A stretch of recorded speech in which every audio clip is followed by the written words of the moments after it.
focusing on Arsenal against Southampton. Massive game in the Premier League on Friday night under the lights in North London. Very different situation for both of these teams here. Obviously, first place Arsenal hosting 20th place Saints. Nick, all signs here are pointing to an easy home win. Arsenal can go, 7 points clear atop the table with City in FA Cup semi-final action this weekend. So there's an opportunity here, but then City will have a couple games in hand.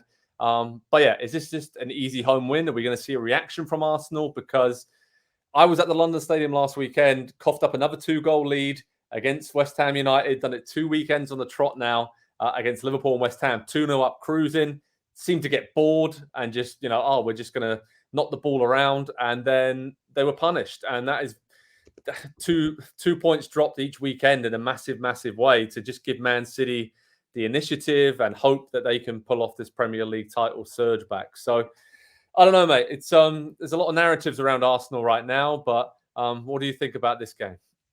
I think the venue leads you to believe it should go in the favor of the Gunners. I think there is every reason to believe that this team is not down on itself yet. And going into this game, the crowd is going to be more antsy to support them than it is to put pressure on them. Yeah. So the one thing that could ruin a whole lot for them is if they give away a free kick early to James Ward-Prowse and he buries it and they're playing from behind. There are avenues here that should be alarming to Arsenal. But just, again, coming off of consecutive 2-2 draws that include blown leads, but where was it? Do those things happen at the Emirates? I just kind of feel like no. Yeah. I feel like Anfield got behind him in a very desperate West Ham crowd. And this is the time of the year, and I know there are analytics people out there, Joe, who are yelling and pointing at the screen at me right now saying, no, that doesn't matter. But we've all played in games where there are, in whatever sport, just a few more people there, and those few people care. And they kind of keep you. They buoy you. They have you going in the right direction. I can't see Arsenal losing at home here. I'm with you on that one. I'll be at the Emirates Stadium for PST on Friday. So head over to the website for all the latest analysis and video and reaction from there. But you're right. The atmosphere is different there. I've been there before this season. And they've gone down in games. And then previously you'd hear a few boos and people shouting at the players. Now it's the opposite. The volume turns up, more supportive. And I think Arsenal fans generally are obviously incredibly proud of this team, no matter what happens between now and the end of the season. They're young. They're exciting to watch. They do all the right things, and Arteta is leading them in the right way. So there's a lot to love about this team. But the problems we saw against Liverpool and West Ham were very similar problems. I spoke to Granit Xhaka at London Stadium afterwards in the mix zone, and he said, it's basically exactly the same as against Liverpool. We just took our foot off the gas, didn't have control. We lost control and concentration. And it's just interesting to me, Nick, because I feel like Saints, again, are a desperate team. They will sit back, try and defend, and then hit Arsenal on the counter. And that's kind of what Liverpool and West Ham had some success in doing, right? The little high pressing in little pockets and then picking off, Partey at the weekend or, Xhaka or others before that. So I don't know. There's something in here where there could potentially be an upset and it might be a good time for Saints to go there. But there's also something in it where you could see Arsenal being 3 or 4-0 up at half-time and cruising. So there's so much quality in this Gunners team. Talking about that, though, the quality in the team, the narrative around the team right now, there's a lot of stuff over here. It's like, they've bottled it. The nerves have kicked in. They've gone. They're too young. For Arsenal, if you finish second this season, is it still a very successful season? It's still a brilliant season, no matter what happens, right? So resoundingly, from fifth last season to second, that's a huge jump in the Premier League. If you look at points tally, all the different metrics, they're on a huge upward trajectory. So, and we know the juggernaut that Man City is, and very few teams, if anybody, can stop them. So I feel like we need to kind of address that around Arsenal right now and say, no matter what happens, it's still a bloody good season.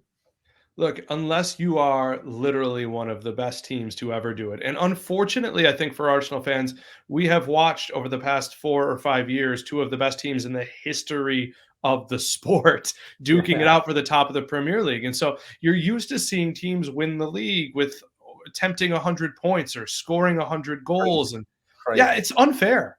It's frankly unfair. And when when teams lose in this league, even good teams, the performances tend to be, I don't know why this is. It's something in the air, but the performances tend to clump together. It's 2 or 3 matches in a row. We saw it in February with Lost to it concluded Everton. with the City loss, but there was also a draw with Brentford, and performances were just down, and that's natural, right? That when that happens is natural. What's been most encouraging about Arsenal is runs like that. Obviously, a winning streak helps anytime, but where they just batter everyone, and apparently they're again against almost everybody in that streak. I think where they run 7 earlier this month.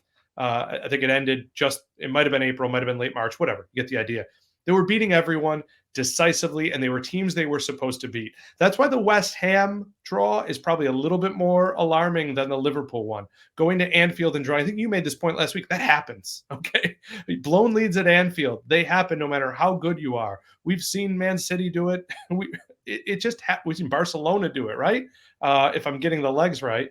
But with West Ham, that's the one that gets you, because Arsenal has been mostly handling itself against the bad teams, or the lower half teams this year. Yeah, and I think honestly, I wrote it in the analysis for the site. I just felt they were bored. I felt it was way too easy for them. I was at the stadium. There's not an atmosphere there because the West Ham fans had already given up hope, and there was not a lot going on. And then that level of concentration in the Premier League, you cannot make a mistake because you will get punished no matter which team you're playing. And yeah, they just got to cut out those silly mistakes. Here's a stat. Arsenal have never lost in 23 Premier League home games against Southampton. The most one side has hosted another without ever losing in the competition. So not been a happy hunting ground for Saints. But that said, they did draw against Arsenal earlier this season at St Mary's. And again, I was on site for that one. And I remember it was very similar to the last couple of weeks. Arsenal were brilliant in the first half, went up, could have been up by a lot. But then Saints, to their credit, came roaring back in the second half, equalised through Stuart Armstrong, and then could have actually won it at the end. So I find myself in a kind of a weird predicament here. Is it one of those things where certain teams match up quite well? The high pressing style of Saints matches up well when they play Arsenal. Have they got any chance this weekend? Because obviously their situation, somehow they're only 4 points from safety. They're bottom of the table, but everyone else around them lost last weekend as well. And losing at home to Palace is a big blow for Saints. But do you see any situation now, maybe not in this game, but of them getting themselves out of trouble the rest of the season? Or do you think they're pretty doomed? Because it seems like to me, Nick, that a lot of those Saints players are almost resigned to their fate at this point of the season with 7 games to go. Yeah, I feel like the West Ham loss, as well as maybe the Leeds loss, might have really turned the tide for them. They're not winning at home. I think they have 1 win at home this year. Now I'm looking at it. Yep, 1 win at home in 2023. Sorry. Yeah, yeah. So Since the calendar turn. Yeah, and then the wins are away at Everton and away at Chelsea. So maybe that could bode well for today. But I don't know that it's a resignation as much as, well, maybe it is a resignation, but it's still not a lack of effort. It's I don't know that we're good enough. I don't know that we have the difference makers. There isn't a Danny Ings here anymore who's just going to give us that big goal when we need it, even if he's not a superstar. And I think it's an acceptance of, we're going to go out there, we're going to try and win. We're not going to quit. We're not dead on the season, although I think it looked that way at times against Palace.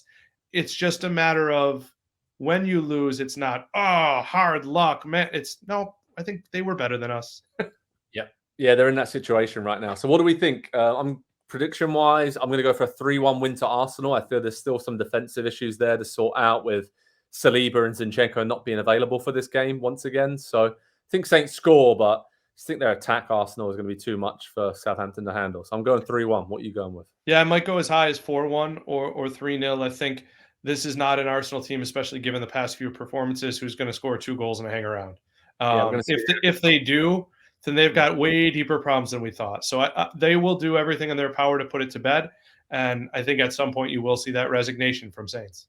Yeah, we'll see a reaction from Arsenal for sure. Okay, head over to Pro Soccer Talk on NBCSports.com for all the latest news, how to watch info, team news, video highlights and analysis. I'll be at the Emirates Stadium for Arsenal against Southampton. Let's see if the Gunners can go 7 points clear atop the Premier League table. But of course, City have those couple of games in hand to make it very interesting ahead of that big showdown, Arsenal against City next week. But first up for the Gunners, it's Southampton at home. Let's see if they can take care of business and get back on track. Hi there, I'm Rebecca Lowe, studio host for NBC's coverage of the Premier League. Don't forget to hit subscribe to watch more videos all season long. For even more Premier League content, from original series to live matches, head over to Peacock and be sure to tune in for Premier League mornings every weekend on USA Network and on Peacock. We will see you over there.